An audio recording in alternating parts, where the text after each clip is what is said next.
our guest, David Garza, who is in the runoff, is leading into the runoff in his race to become the Dow County Democratic Party chairman. Now, let's talk about voter engagement. Now, that's a good way to start the segment. Thanks for being with us, David.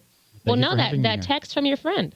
So what is it about voter engagement? What does that mean? What would you do to fix the problem? Well, voter engagement is something that has not been done here.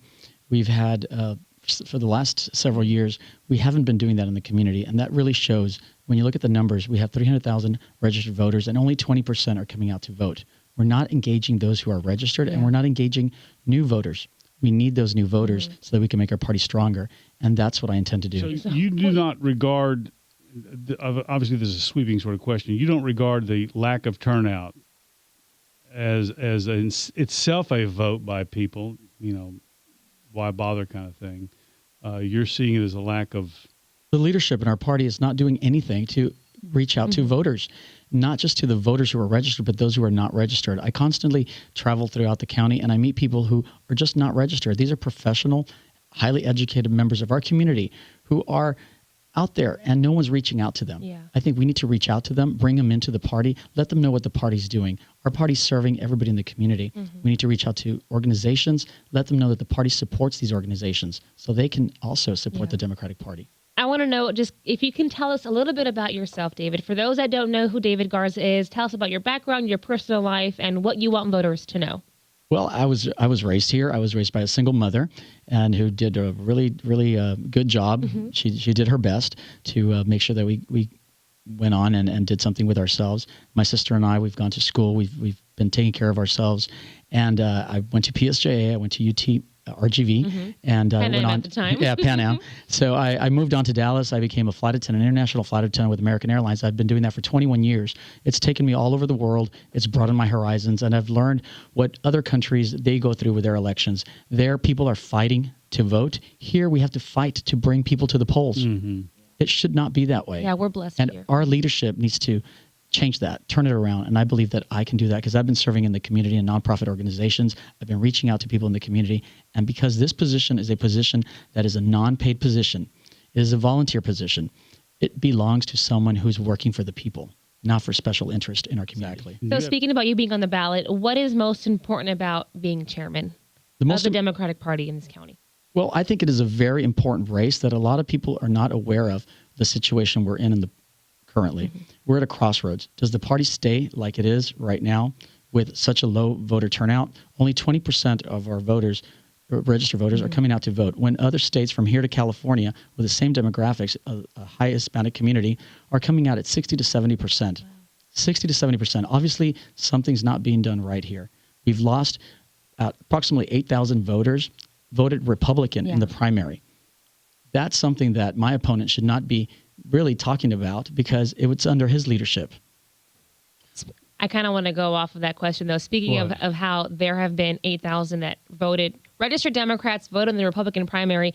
The Republican Party here has grown, let's say, threefold according to the last primary. Well, that's just because of Trump. Well, how are you going to grow the Democrat Party here in this county? We are going to have a year-round voter registration program. Put people out there in the community who are already doing this. There are many people out there who are registering, are young 18-year-olds, but we don't have these people working within the Democratic Party. We need them working within the Democratic Party so we could educate them also on voting. What goes on when you ask people to vote. There's the talk about the politiqueras and things, there are issues that have come up, and that turns people off. But people need to know how to do it legally, how to get people to the polls, and we need activists, and we need people who be precinct chairs who are activists in the community, who are giving of their time.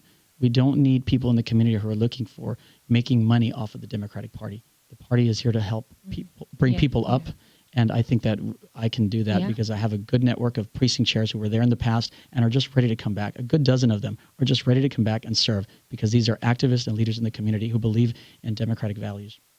That kind of leads into my next question. Here in this county, how do you plan to unite the Democratic Party? Say you have people that want to vote for the chairman now, want to vote for you. If you do come out on top, how do you plan to unite the party? Well, for 21 years, I've worked at American Airlines, and we've always learned that we have to really be very diplomatic. And that is something that I'm about bringing people together. I understand that my opponent has his relationships with other people that have been involved in the party. I, too, have also been involved in the party. In 2006, 8, 9, I was precinct chair at 116, and I see that the division starts from the lack of leadership and diplomacy. When you support certain precinct chairs and not others, you have to realize that everybody has a voice in the Democratic Party. Everybody has their strengths, and we need to work with everybody's strength and not cause division by supporting certain candidates.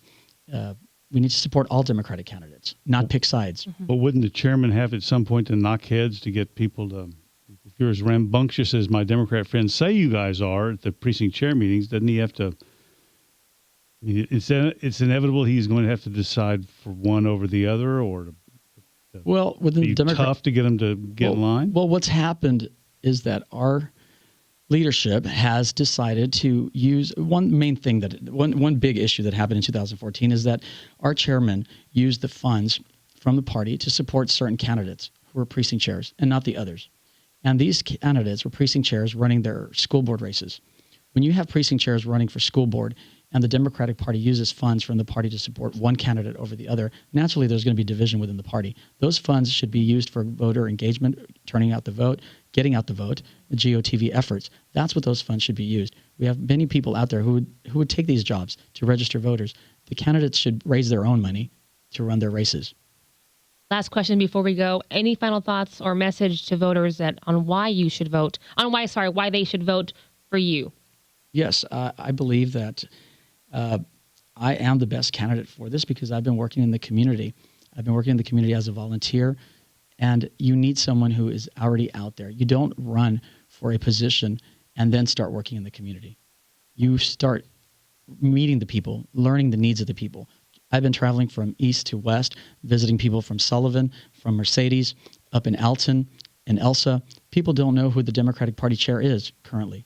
Who's actually out there speaking to them about who the chair is? I get out there, and they've heard about me. They've heard about me through my family, different organizations I've been involved in, and no one has actually met our Democratic chair. And we're all Democrats here. David Garza is running for the Hidalgo County Democratic Party chairmanship. He is in the runoff, leading into the runoff, which voting is underway now. You can vote early, and early voting, do you know when it? I think it ends Early? Friday. Yes, early. It ends Friday. It ends on Friday. That's all? Yeah. That's it. And then election day is on the 24th. Yes, so 24th please come out. Please come out and vote. Support for someone who's actually fighting for the people and not special interest. Thank you. David Garza, thank you very much for being with us. You are listening to 710 KURV.